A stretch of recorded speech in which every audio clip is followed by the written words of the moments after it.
Welcome, everyone. And I really want to start this discussion off this morning talking about how failure comes in all shapes and sizes. And right along with them, our topic for conversation today, the valuable lessons there are to be learned. And I would gather from the number of people who registered for today's webinar that each of you hearing my voice right this very moment have had a lesson or two that you have learned here in this very year alone, right? We've had our entire lives, but even in just this year alone, the lessons that have been learned. And that is our topic for conversation today. My name is Sherry Ruskis, and I have been an entrepreneur for the past 30-plus years now, and the past 15 of those have been spent as a business coach. And I have, for sure, without a doubt, seen my share of failures along my way. But through acquired tenacity and tough skin, I think, I have found victory, and I feel extremely blessed in my work as a business coach that allows me to share with other entrepreneurs and small business owners how to push past their failures as well and achieve success and victory for themselves, whatever that looks like. And a deep belief of mine is victory comes in all shapes and sizes. I founded the Victory Circles organization in 2006 to support entrepreneurs like yourself who are in the thick of their journey. My definite chief aim in life is to empower each of you to climb new heights. And what is truly awesome is that I'm here today because of the generosity of our sponsor, Constant Contact, who has made this event free of charge for you. And I think they are just a great company. And through their email marketing and social media tools, they have been a key component to getting my message out into the world for these past 12 years and that I've been working with them. And we'll talk a little bit about that later on here in this discussion today. And speaking of our discussion here today, let me see if I can get this moving. Yes, on profiting from failure. Here's what an outline of what we're going to be talking about today.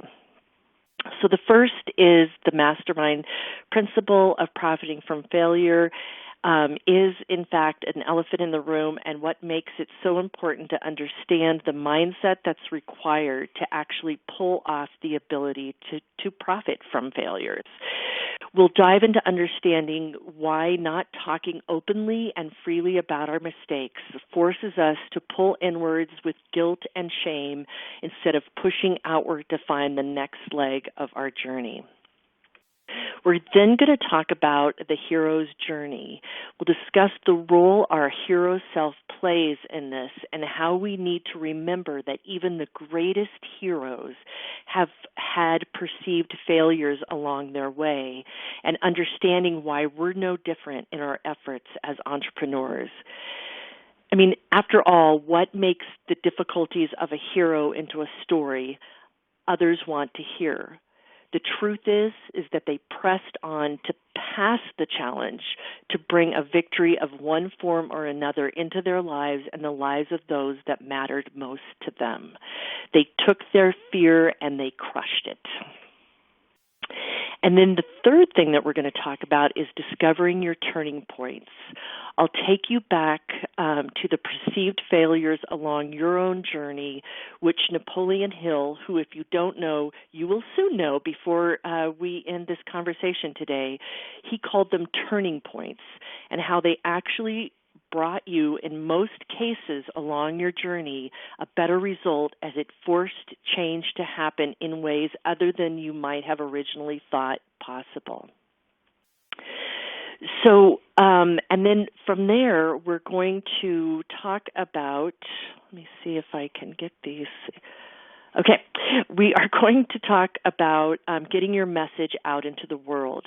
So once we know all this, what are you going to do with it? I'll share with you some of my discoveries in the important elements required in getting your message out into the world as a thought leader, allowing you to share your story in order to make a difference in the lives of those who matter to you, whether it's personally for family and friends or in your work with your clients and your colleagues.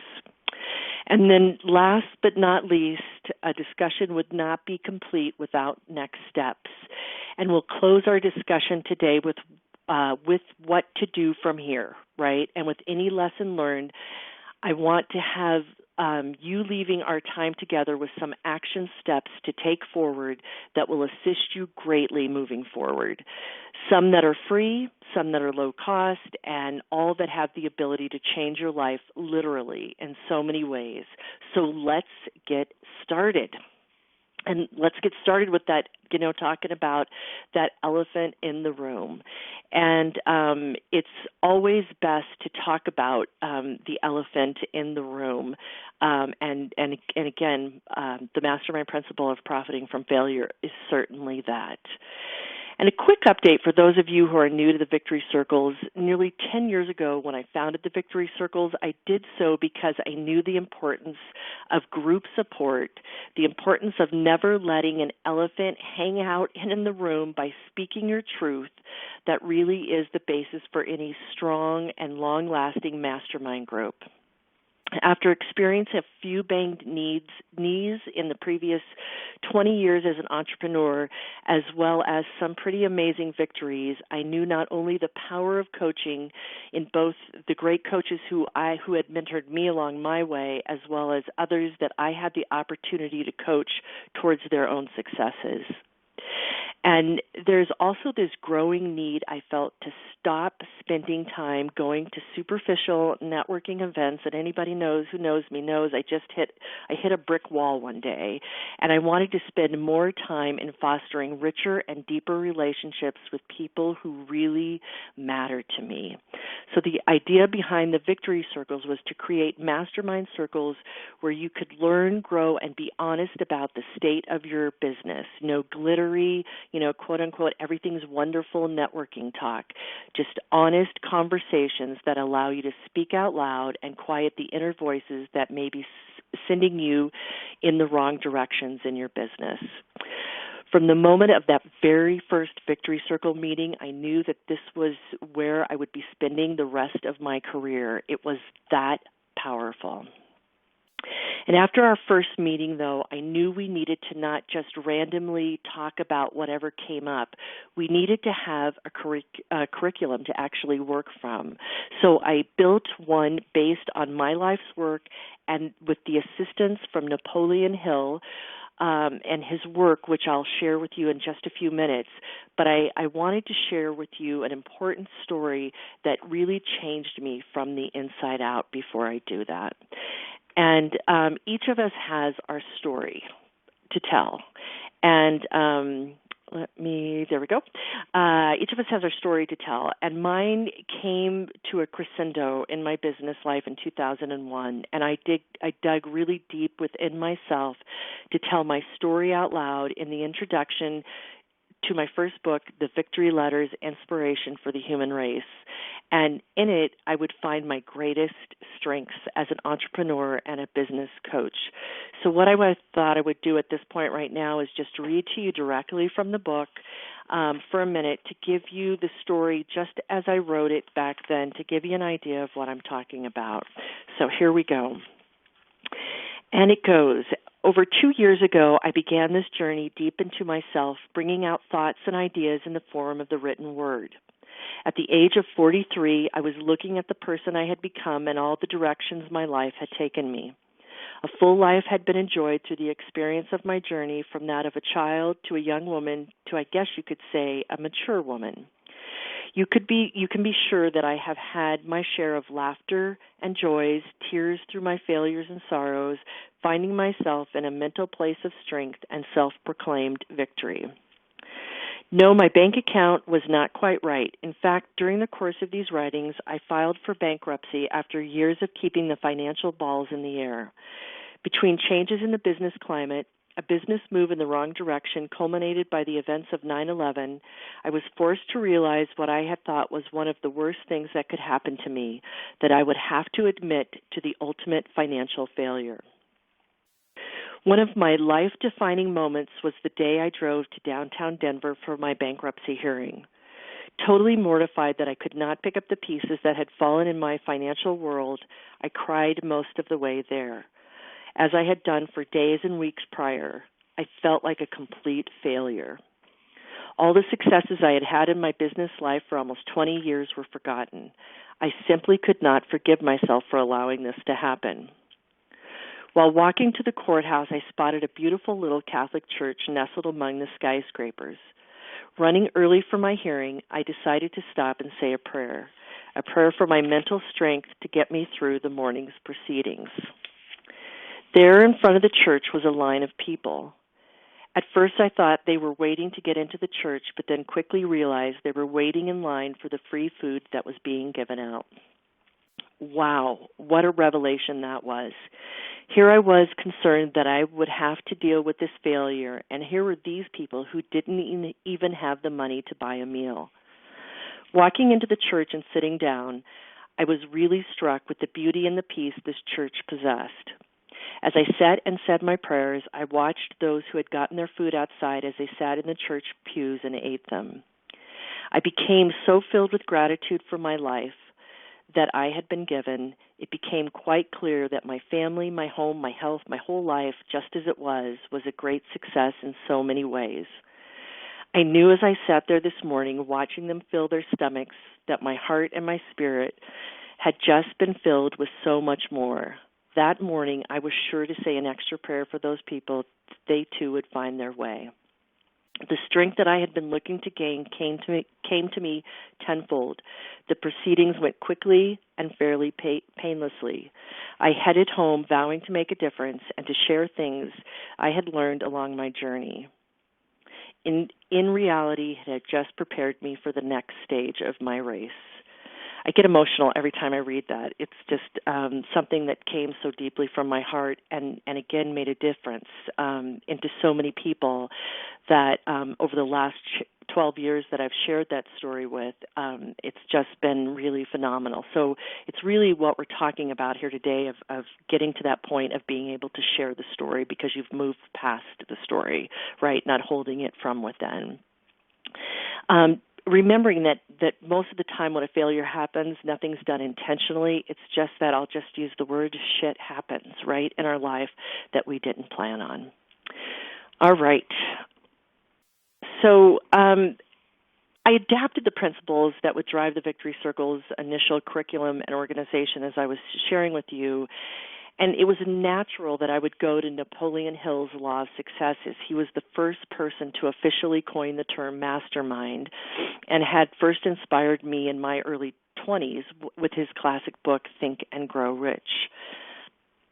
And by the way, I'm going to be mentioning a number of books as we go today, and I'll give you this resource link and I'll give it to you at the end too, that will have a link over to our book club page that lists these books and more because I am just an avid book lover.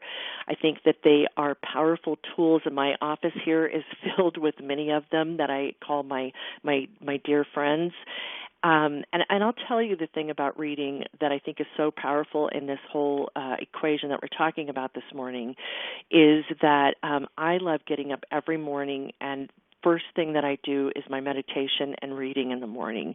And I've just found over the last couple of years since I started doing that it's made a profound difference in the way that I enter each and every day. So as I was sharing, I had the distinct pleasure of digging deep and studying Napoleon Hill's work in the Law of Success and was able to extract modern-day analogies from his 17 success principles in ways that I felt could best be utilized by today's entrepreneur. Because, again, he wrote these in the 1920s. And I chose 11 of his principles and then added my own of honoring time, which is a key component most entrepreneurs are lacking today. I bet you can relate to that, giving us one principle to focus on for each month of the year. And over the course of nearly 10 years now, I've had the distinct privilege of working on mastering these principles by reviewing and writing about them year after year during the same month each year. And in 2012, it brought me to publishing my second book, Victory One Moment at a Time, Unlocking the Power of the Mastermind, with the many lessons learned through this mastery process. So I want to give you a quick overview of these 12 principles because I think it's just helpful in this whole conversation. And then we'll dive more into this principle that we're here to talk about today. So the first one that we talk about in January is the definite chief aim and finding the defining reason you do what you do, such as I shared that mine is to empower entrepreneurs to climb new heights. That's what drives me in everything I do in my business life. The second principle that we get into in February is the mastermind principle of self-confidence, a basic skill set we've been hearing about since we can probably remember, and it's mandatory for any kind of success powered by belief in one's self. Self-confidence, as many of us know, doesn't just happen. It's like a fine wine. It gets better when it's properly handled and with age, without a doubt. The third principle is the mastermind principle of honoring time. And in this world we live in today, we are all moving at an incredibly fast pace, and the time is our greatest commodity that we must respect. The fourth principle is self-control with money. And indeed, money does make the world go round, and it's the driving force in our businesses. Without it, our businesses simply can't survive. Number 5, and we get into this in May, is leadership. From looking at the leaders that have come before us to our role as leaders in work and play today.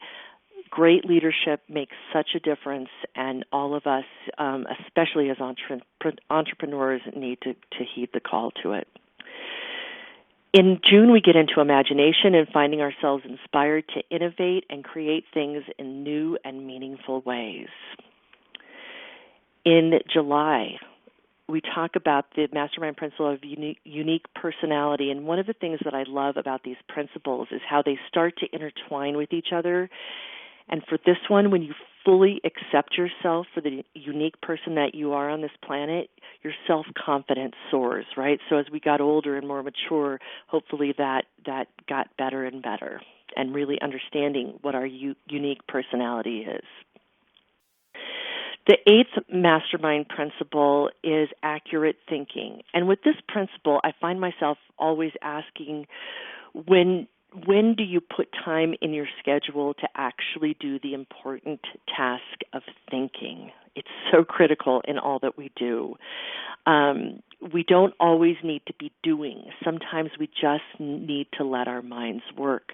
And we follow that right up in September with concentration, and following in the line with thinking. It's that ability to get focused on what needs your attention the most at a given time, and then actually focusing on it. And in this day and age of so many distractions, it's so important to take a look at this principle. The 10th principle is cooperation, and it's about filling your days with organized energy and effort and remembering the key rule of never trying to do it alone. So often as entrepreneurs, we try to go it alone, get others to assist you in your journey. It's just such a huge part of it, and I have learned that well along my way. Of course, Principle 11 is profiting from failure, which we're going to dive into here in just a minute. And then finally, the 12th principle is fully giving, what Napoleon Hill called the golden rule of human conduct, and remembering that givers get. And that's really true in a hero story, right, which we're going to talk about here in a minute. Again, all these 12 principles are in our immersion program, which is a year-long program, to really help get you in the proper mindset and accountability. There's 8 spots that are available for the year ahead, and, just wanted to let you know that as well. All right, so moving right along. Here's what we're going to shift to in talking about how we view failure. Let's all take a nice deep breath, right? When we think of failure, sometimes it can get our shoulders all hunched up and tensed up, and looking at viewing failure. So as we go through the rest of our time together, just really think about how this plays out in your life today, okay? And I really encourage you to do that. And maybe just, writing down and taking notes as we go. I'd highly recommend it, just things that tweak your memory as you go for things that have happened along your way. So let's crush fear and dissect the word failure from the perspective of an acronym. All right, and what would the acronym be? But of course, the word failure. All right, so F in the word failure is feel the fear and do it anyway. Any time that things don't go as planned, fear, it's a beast. It can just take over and be the number one game stopper and can stop us before we even get out of the gate as we imagine the worst that could possibly happen. It's why, so many people do not become entrepreneurs. We have to learn to crush our fears, to take a look at it from a perspective that you're not going to put up with anything that's going to get in your way. And think of just the most successful people out there. They've just not let anything get in their way. Think about, again, how fear may have stopped you in the past from getting something accomplished in your life that you really wanted. Not something others wanted for you, but something that you really wanted for yourself. Because I think that we probably all have felt that when pain paralyzes us from taking an action, we've already lost, right? That's really the failure. And feeling this fear may leave you sitting there on your comfy couch without any road scars or bruised knees, right? So, in the big picture, you think maybe I didn't fail, but the question you have to ask yourself, is that fully living, or is that just getting by? And of course, only each and every one of you listening to my voice right now can answer that question for yourself. The A in failure is to acknowledge your attitude before, during, and after any endeavor. Belief must be a big part of the equation, mixed in with a strong passion for what you're doing. Attitude drives so much of what we do in our life and gets us out the front door with a smile on our face, right? There's one thing getting out the front door, there's another getting out the front door with a smile on your face. When we learn how to surround ourselves with others that get us and with our mission in this life, and really fully understanding our mission in this life, without having question about it, it makes a huge difference by having those who support us, even in our darkest hours, right? So we all have our bad days, we all have our really bad days, and the question becomes the attitude and who helps you with that attitude along the way. And we're going to talk about that as we go here today as well. Indecision is the I in failure. Indecision has consequences. Indecision is a game breaker, bottom line. When we talk more here in a few minutes about the hero's journey, remember many heroes headed out on one quest and ended up doing something much different as they discovered their true purpose and passion looked a bit or a lot different. It's all part of the journey. Sitting and indulging in indecision is making a decision not to do anything. Most especially if you're in the aftermath of something going not so well, or in fact horribly wrong, as I shared happened for me, you have to make a decision to move forward. Something has to get those feet moving one in front of the other. And if I had not, it would have changed the course, not only for me, but for the hundreds of people that I have had the extreme fortune to work with along my way. And, even those 30 people that I'm going to work with in the year ahead, it's amazing when you look at the consequences if you don't move forward. Bringing us to the L in failure, which is lessons learned by sharing them. There are so many lessons that we learn along our way. And again, some are carefully orchestrated, such as trainings like you're listening to right now today, and some are just downright painful that we learn through unfortunate life experiences when things don't work out as planned. When we can then share our story, we allow others to see that it's not that bad. We can even see for ourselves that it was in fact simply the road we needed to travel.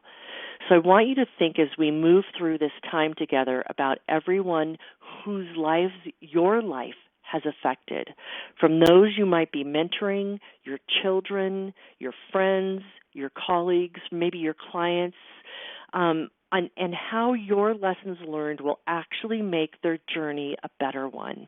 Now, I know when it comes to children, sometimes they don't listen to what you have to tell them, but at least you can pave a path for them and help them as much as you can, because we all are going to end up finding our own route one way or another.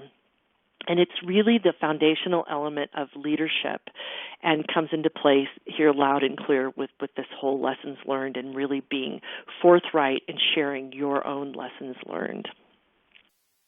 The U in failure is the unbending resolve to succeed. And similar to the A for attitude, when you have an unbending resolve to succeed for your own individual purpose, those are, in fact, the stories that others want to know and understand better, stories that make history. And we'll talk about some of those stories here in just a few. The R in failure is resisting perfection. Perfectionism is a slippery slope to play on. While the perfectionist part of ourselves plays an important role of ensuring quality in what we do, if we let it completely run the show, we actually never get much accomplished. We spend too much time polishing and not enough time actually doing. Many times, indecision and perfectionism go hand in hand, right? For entrepreneurs, I call this being a couch entrepreneur because they sit on the sidelines waiting for the perfect conditions to get into the game. And the perfect conditions may or may not come, leaving the perfectionist there polishing and polishing and polishing, waiting to get into the game. And I hope that this is not you. And if it is, it's okay. Again, this has been part of your journey. And ask yourself to get the help to move beyond it. This is where a coach or a mentor, someone to support you, comes into play and can make all the difference. And then the final E in the word failure is for esteem and energy. And these two words go hand in hand because they really, one gives one to the other. Where do you get your energy? And when you lose that energy because you've lost a deal or a proposal didn't go as planned, the competition takes over, where do you go and who do you talk to about it? Who lifts you up? Who lifts up your spirits and helps you to examine the lesson that was to be learned? This is where a great athlete, gets themselves back into the game again because they look, you look at, football, we're feeling a little pain right now with the Denver Broncos, right? And what are they doing? They're studying the moves that they made, not only that they made, that other people have been making to help prayerfully get their game back to where it needs to be.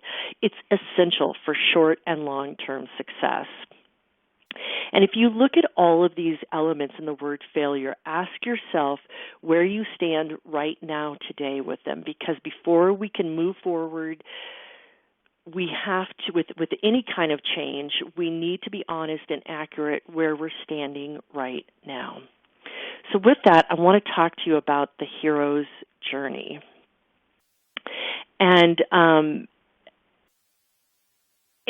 our role in being a hero. It's not just for somebody else. We too can play this hero role by stepping out from the norm to either make our business stronger, achieve some personal goals that we really wanted to do, or whatever it is that you feel the calling to do in your life. And I love this quote from Elizabeth Gilbert, who said that the pursuit is the beginning of the journey, which is, in fact, the number one hero step for the breakdown that I'm going to share with you here on the hero's journey. And it was explored so well by Joseph Campbell in his book that he wrote many years ago called The Hero's Journey. And he really looked into what it takes to be a hero. And I recently heard Elizabeth Gilbert, who's the author of Eat, Pray, Love, phenomenal book, talking about this idea, and thought it was really important to discuss around this topic today. So again, first comes the call. In other words, the reason that you're on the planet, other than just to exist. What did you come here for? Other than to work a 9-to-5 job, go home, eat dinner, watch TV, go to bed, and get up and just do it all over again every day. Can you think of a better, more distinct reason that you're here and how you will make a difference and to whom? And that's a key point, is to whom. I think of Napoleon Hill and his work with Andrew Carnegie. He was looking for his full purpose when Carnegie requested back in the 1920s that Napoleon go out and interview the most successful men of his time who were colleagues and friends of Carnegie. Carnegie, in fact, that lucky Napoleon Hill, was given carte blanche by Carnegie to access some of the most amazing minds and people of that time. And in his work, he found his passion and ended up writing about his discoveries in his all-time classic book, again, Think and Grow Rich, which, again, is derived from the more lengthy writings and the volumes of books that were The Law of Success, as I've talked about here now a couple times. Love those books. They are just foundational in my life. So then second is refusal of the call, denial and fear at its finest, right? We've all heard that call and then we've shut down. So this is when the hero takes a big gulp and realizes with fear and trepidation that he or she must do something moving forward. I've got to move from where I am right now. This is where a hero must find the power and the source within them that will either leave he or she to fight or to give flight. And by looking at it, digesting it, having the enormity of it scare the gajibas out of us, and then heading out to do what must be done, such as Dorothy did, right, when she realized that the only way to get back to Kansas was to, in fact, get the broom from the witch. Remember that? Or Scarlett O'Hara in Gone with the Wind and what she had to do in order to save her beloved home and those that she loved. And think of the determination in their eyes that penetrated their whole being when they knew that there was absolutely no other choice. And third in our hero's journey is finding defeat within a leg of your journey. And it may be short-lived or it may be in the heat of battle. Look at some of the great heroes and leaders of our time. They've had something they battled along their way that tested them from their head to their toes, to the core of them. And with that, two of my entrepreneurial heroes include Steve Jobs, who, I think we all well know these stories by now, who lost his job at Apple, the company he founded. Can you imagine such a thing? And Walt Disney, who was fired by an early on newspaper employer who said that he lacked imagination. And just imagine if my entrepreneurial heroes had just said, forget it, I'm finished, and headed to the couch, how different our world today would be just from those two people. Biographies of these two men is worth the read, to be sure. They're huge books. There's several. Steve has several out, but his one by Walter Isaacson I think is the best, and then Walt Disney's by Neil Gabler, Gabler, is a really great one too. Big books, ready for a big read on those. So Susan B. Anthony stood up against the injustice against women's rights in the late 1800s and faced horrible opposition from the male population that in no way, shape, or form wanted to see the women's suffrage come to life, right? And there is a great book. This is on my book list, the Victory Book Club list for one of my favorites for 2015. It's just a great book that outlines the challenges that not only Susan B. Anthony had, but a host of our other modern-day heroes faced in finding their purpose. And the book is called, as you can see here on your screen, The Great Work of Your Life by Stephen Cope. And I think he just did a masterful job in this book. And in it, he explores how many history-making people made it past their biggest obstacles. And again, it's just a great thing to do when you're feeling down to read about the likes of Henry David Thoreau, right, who was shunned in his attempts to make it big in New York. I mean, it's things that I had never even thought about. You just think of Thoreau. He was great. Well, yeah, he had some issues. So he came back to Massachusetts and went to Walden Pond, not far from his home of origin. In fact, his mother used to pack him lunch. Stephen shares in the book, which I found fascinating. And he found his greatest life's work. He fully found himself as a writer, and and even though it would be years before he would be fully appreciated, it happened in that way. Or another one, did you know that the great pianist and composer Ludwig van Beethoven, upon his discovery that he was going deaf, contemplated suicide? And before he found the strength within him to use this unthinkable, like he was so shamed by it, this unthinkable disability for a musician to become one of the greatest composers of all time, right? He went past this failure. Author and Jungian analyst Marion Woodman shares that when difficulties arise, see them as your dharma, which is also known as your purpose. Think of your greatest hero and their defeats that drove them forward towards a higher calling. And I'm going to share with you a quote from my son, Travis Ruskis, who said that every failure is a test to see how much you truly believe. And I am really, as a mom, I'm proud to say over the last couple of years, I've watched as my son Travis has fully blossomed to greater heights as an artisan because of a perceived failure. So for him, after losing a job in Portland, Oregon, along with having his heart broken, never a good combination, he returned to our home in Boulder to rebuild the pieces. You know, he was doing the dreaded return to live in your parents' basement scenario. And in his case, he discovered stone balancing along the banks of Boulder Creek while mending his broken heart. And he has gone on to create some amazing art pieces and photography, and all the while teaching others how to do stone balancing, which I find just so fascinating in his journey. He actually just recently taught an entire elementary school and had it documented. They had documented it just for a documentary, which was pretty amazing. So he's also with that now found. From that, he started discovering his passion for web development and created his web development company, Creative Purity. And as you can see there on the screen, his website to look at more of this work for inspiration is travisruskis.com. So I'm pretty proud of him as a mom, which takes us to the next stage of the hero's journey, and that is to make peace with your inner critic. This is big. This is really big.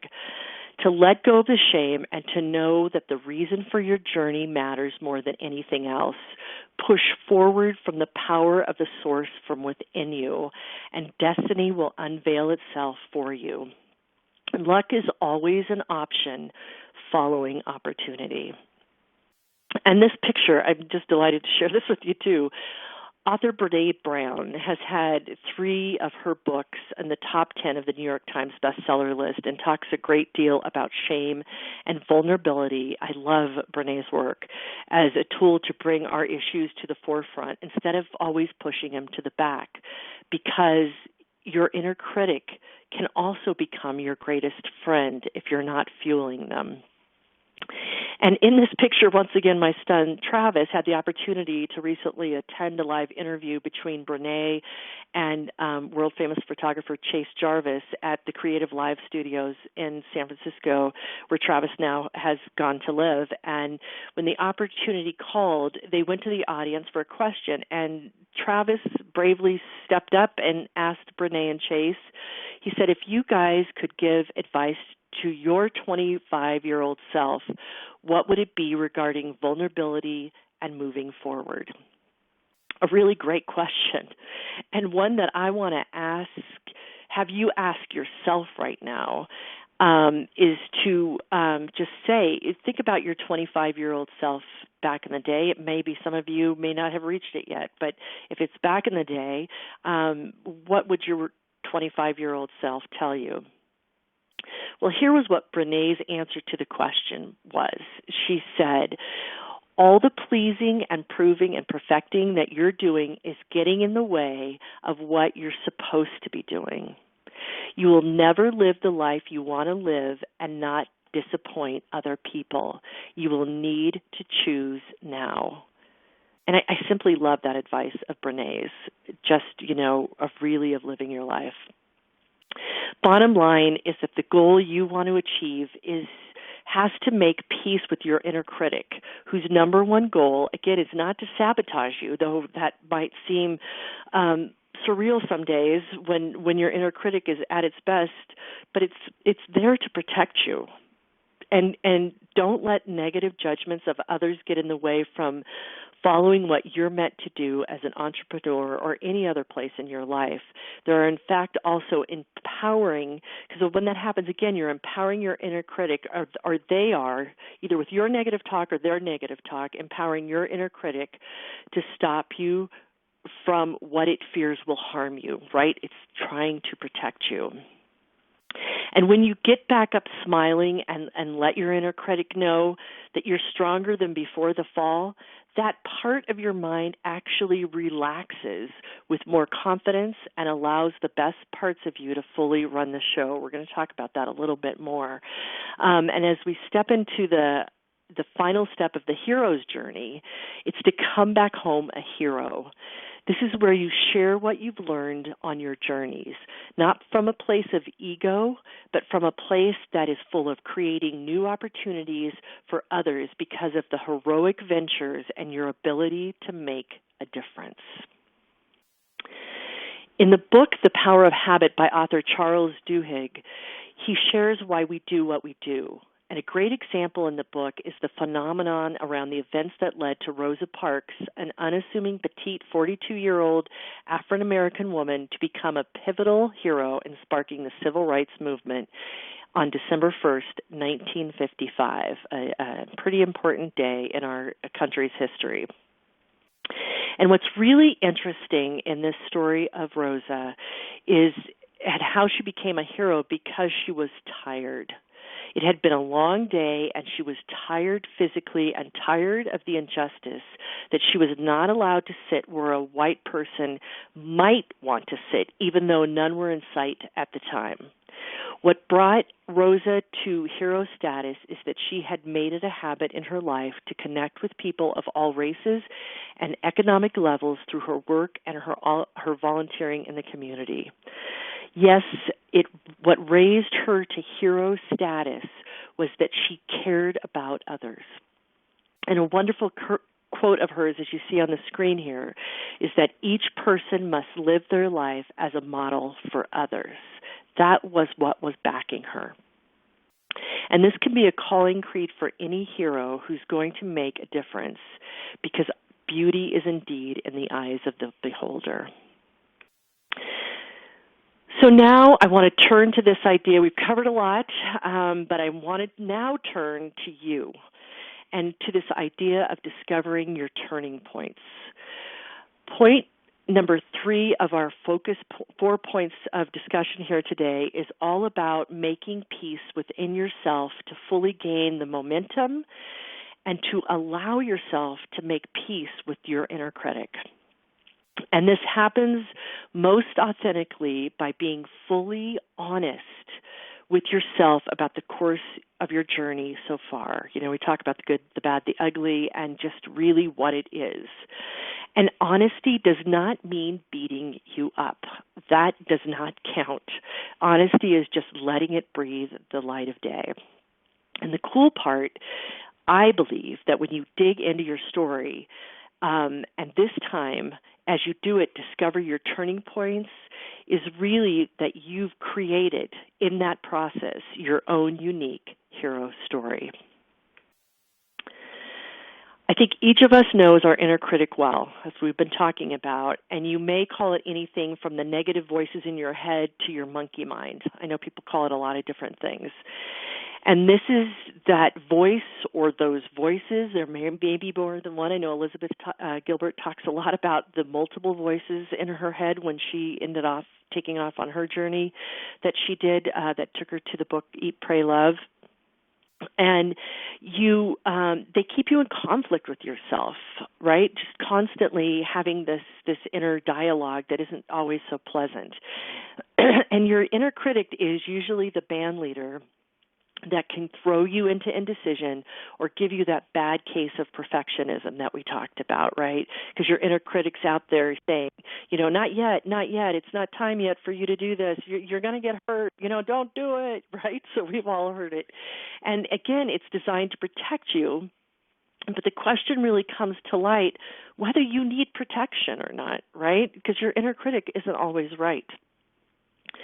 So often, as I've talked about earlier, we think that we just need to share the good stuff and not talk about the bad stuff, right?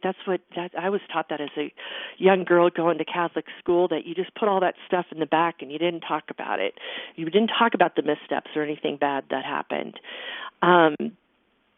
Thinking no one wants to hear about our mistakes, not realizing that other people have possibly even felt our mistakes and are looking for answers of their own. And sometimes it's we can together we can it's where that collaboration comes in to find that answer together. So now to be sure, we want to keep it in balance, and we all probably have had to deal with that person, right? So I want to be clear about this part of it too. That woe is me person, right? That every time you see them, they just tell you the bad things that have happened in your life. So you don't want to be that person, but you also don't want to be just to the extreme opposite of that person either. Everything in balance, right? So it's really about changing your story, and it's relieving your inner critic by changing that story in our head that we're bad and wrong for our mistakes, that in fact we're not. And I shared in my second book, Victory One Moment at a Time, a quote from Theodore Roosevelt, who I think summed it up beautifully. And he said, "Far better is it to dare mighty things, to win glorious triumphs, even though checkered by failure, than to rank with those poor spirits who neither enjoy nor suffer much because they live in the gray twilight that knows neither victory or defeat." Wow, powerful words from Theodore Roosevelt. So with that in mind, I would like for you to take out a piece of paper if you don't have one handy already, and I want you to answer these 4 questions that I have for you that will really help you in answering these questions about your inner critic. And so I'm going to take a quick sip of badly needed water while you pull out that piece of paper.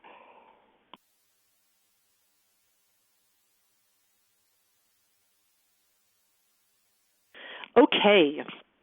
All right. So in answering these questions today, just pick one turning point, one big or small event that just pops into your mind right now, and think through these questions. Number 1. Let me get to my questions on my screen here. There we go. What was your bold life and business step taken? So what was that step or that turning point, right? So something bold that you did in your life that you had an idea for an outcome. And then number 2, what then became the setback or the perceived failure? What became the setback or the perceived failure when you did that?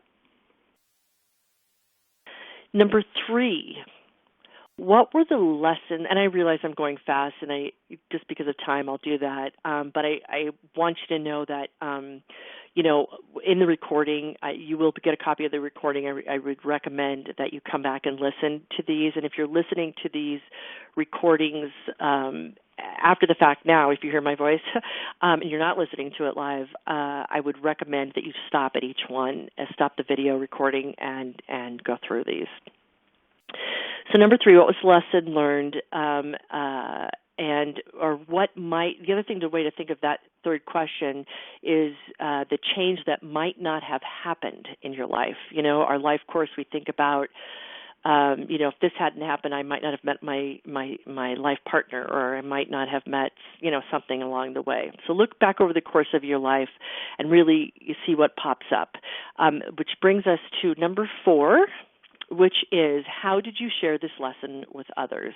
So once the lesson was learned, did it just get pushed back into something, or did you actually share it with others and really share the lesson that was learned? And in sharing all this with you, I want to express the importance of understanding your turning points, those moments again in life that changed who you are today from who you were then. Napoleon Hill felt that we have approximately 7 of these major turning points, and you may have more, you may have less. We all are individual. And it may not even be anything huge or dramatic, but it could be something that stopped you just long enough in your conscious or unconscious mind that has caused you to not fully be in the game of your life for some reason or another. You find yourself getting to a certain point and stopping every time. So something that you're bringing to the surface could only change not only your life, but again, I just want to really stress about that, the whole fact of the lives of others. So, which brings us to the final point of discussion here today, and that's about getting your message and story out into the world. Everybody has their own unique story to tell, no matter the original outcome that had been planned, right? And I say original because that's where legendary things happen. We start at one point and end up at another. Some call it fate, some call it kismet, the reality of what got you from point A to point B and then eventually to point C. Did you know that, did I know that I was destined to be a business coach? Heck no, absolutely not. In fact, I feel blessed that my journey got as rocky as it did, or this may not have been my fate to be the coach that I am today. The reality for me is that as I search for answers to the next stage of my life after I successfully sold my business of 16 years, and discovered this new world of coaching that was just coming onto the scene, which I could have used way back in the day, to be sure. That was like the late 90s, and little did I know that out of nowhere, this web development company that I was also in the process of creating would fall into the fatalities of the dot-com bust, followed by the tragic events of 9/11, right? So that's how my story played out. And at first I was horrified and felt like I could not go on with my desire to be a coach with such a failure as part of my fate. But in fact, that was not to be true and anything but true. I had, and in addition to that, I had a desire to be a writer for a long time, but saw no hope or future in it, right? And then the stars and the points of my particular life map aligned, and I learned at this most cool way to write called free writing. And my writing became the tool for me to set me free from my thoughts, right, to allow me to fully write down and give me courage as I put my thoughts down into paper. And that's how my writing came to be. And I will always, I can't talk about this without acknowledging my first writing coach, who was Cynthia Morris, just an amazing woman here in Denver who allowed my mind and writing to flow as one. And I would have never met her had I not been part of the Boulder Coaches Alliance and on the board of directors that we sat on together. So, just life unfolds in the beautiful ways that it can. And for me, it's really been my victory letter that's allowed me to get my story out each week, every Monday morning for the last 14 years. The most interesting part is that by sending it out weekly via email, it made me extremely vulnerable to be sharing it initially with the people that mattered most to me, including my family, which sometimes can be the hardest, right? Friends, acquaintances, clients, and colleagues. And it turned out as it's turned out now today, it's made me such a better writer because I've had this weekly writing date with myself for all these years. I've got the 2 books under my belt and over 750, I can't even believe it when I say that number out loud, letters completed. And I cannot imagine a Monday without it, right? It just put me into the habit of doing it. And I do want to say that I've used Constant Contact for the past 12 of those 14 years. When we get here to our resources page, victorycircles.com/profit, there's a link for a quick and easy access for 60-day trial. If you'd like to play around with that as you start to work in getting your story out into the world, I highly recommend it. And I'll just do my little plug here for them that they have the most amazing customer service, and it's one of the reasons that I love them as much as I do, because you can actually get a live person on the phone to talk to help you. So you're spending more time creating the story than getting the technology piece taken care of, which I see stops people so much along the way. So again, the only true failure is doing absolutely nothing and living a life of regret because you're just standing on the sidelines, not fully participating, sitting and waiting for that perfect time to do something, right? As this picture talks about waiting for the train to get on the tracks, which looks like, in this case, it hasn't been there for a while. I come across so many people in my work that find themselves working for someone they don't like or doing a field of work that either puts them out of integrity or just sadly leaves them numb at the end of the day. And there's also the entrepreneurs who are running businesses that are only doing a fraction of the business that they should be, yet they're afraid to take the business to the next level, leaving them with a business that's not growing in one way or another, and a business, quite frankly, that's not growing is slowly dying. All of this happening because of the fear of failing has them stuck. And don't get me wrong, I'm not saying here today that you need to go out there and be reckless and do whatever comes your way because, you just feel like it today, right? You still need to be strategic and thoughtful in what you do, and I firmly believe that nothing is over until we take our final breath on this planet. And you need to have support around you. This is just so, I've said this several times here over the course of our discussion here today, and find those important people in your life who are going to pick you up when you fall, who are going to be on the journey with you. And I'm going to share here with you, here's a picture of me with my family, including my husband, Ed, and my children, Travis and Bailey. Travis, as I shared, is now 25. Bailey's 23. Those beings right there that you see, along with some dear friends, my sisters, have given me so much support and love over the years, and their support has helped me to quiet my inner critic. Sometimes they get my inner critic going, though. I will admit that. So you got to play the balance in that as well. But they definitely keep my inner critic much happier at the end of the day. So really looking at who your support team is. And I, in my work, I see the difference that my clients who work on this on a regular basis, who live a life going after their passions with a good mindset, that keep moving forward, the difference that it makes in the quality of their lives.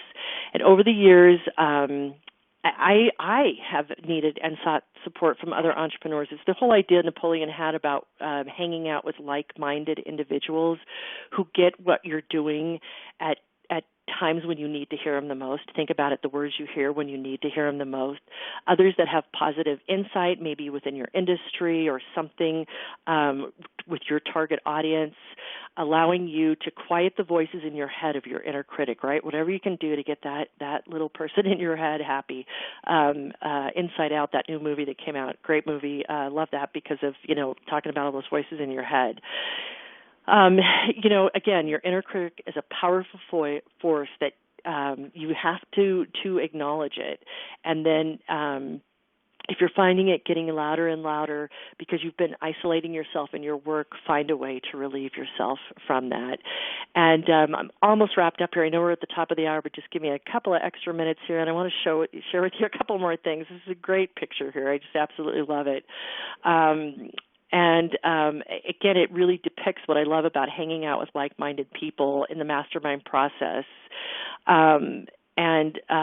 This really came about for Napoleon Hill, right, in his work from Carnegie. And here are three of the people that he got to hang out with.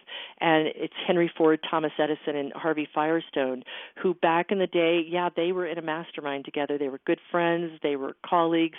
They had many failures together, but they also had many successes and became household words or names today. I think we're all pretty familiar with Edison's quote that says that I have not failed, I've just found 10,000 ways that won't work, in his work that finally brought to light, pun on pun, the light bulb. So mindset matters in all that you do, and again, is such an important ingredient in our work right here in the Victory Circles. And so, with that, I want to wrap this up here today, this whole conversation about profiting from failure, and then I'm so hope that you're going to take the time to examine how it has unfolded in your life, and asking how you have paid the price mentally. And sometimes, and most times, right, when we get a really bad mistake, we feel it financially. And then as you sit with it, now what? What are you going to do with it? How are you going to move it forward? It's time to change your story to be the outcome that makes you shine from the inside out as you accept that your journey is what it has been, and all that has transpired in it really and truly matters. And remember to empower your inner critic, who's there to protect you. You can do so much by letting those voices in your head know that it's okay, that I've got it under control, right? And having them, because they know you better than anyone, and really doing that with confidence by saying it out loud, by doing it in writing if you so desire, and if the perceived failure and full understanding of the experience of having it was part of your own hero's journey as you unfold what was learned about yourself and from the situation itself. And, I also do have available, for those of you who are feeling stuck, not sure where to turn, I have 90-minute fine-tuned coaching sessions where we just really dig in, you and I, and we go through the course of 90 minutes of really looking at where you're at, where you're feeling stuck, where that perceived failure might be, because sometimes, again, it's just having another voice come in and talk it through with you. So know that that's over on our resource page as well. And as we wrap up our conversation here today, remember these books I've talked about today, and that over on our page of victorycircles.com/profit, you can get a list of these books, get them into your life, immerse them into your life. I would love to have you in our mastermind program for the 2016 and the year ahead. It includes 2 coaching sessions a month and a live in-person meeting here in Colorado. So this is really for people here in Colorado in the Denver and Boulder area. And you can get information at this URL, victorycircles.com/profit. And finally this morning, I just would love to work with you in some way, if that works for you, and guide you through the ups and downs of your entrepreneurial journey. That may be just registering for the Victory Letter, right? Comes free to you every Monday morning. Go to victorycircles.com and you'll see a little pop-up comes up for that. It highly inspire that. But no matter what, please make the decision to never go it alone, and never forget that you're doing the work as an entrepreneur and small business owner, and that it is one of the most challenging career endeavors, and why so few choose this route and so few even more actually stay on this route, because it is a tough one. Never think that you're weak if you get help, or that you can't allow your true brilliance to see the light of day, because you can. And if money is the constant obstacle, ask why and find the solution for it. Get the support and find the solution. Get past the money excuse or whatever excuse. Time is another one I hear a lot, because I have learned it is simply based in fear of taking the next big step. And look at your obstacles and head on to get the tools you need to live your hero story to the fullest, because it's your story.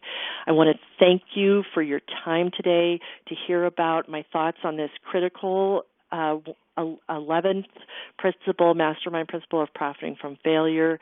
And I wish you an amazing hero's journey of victory in the year ahead.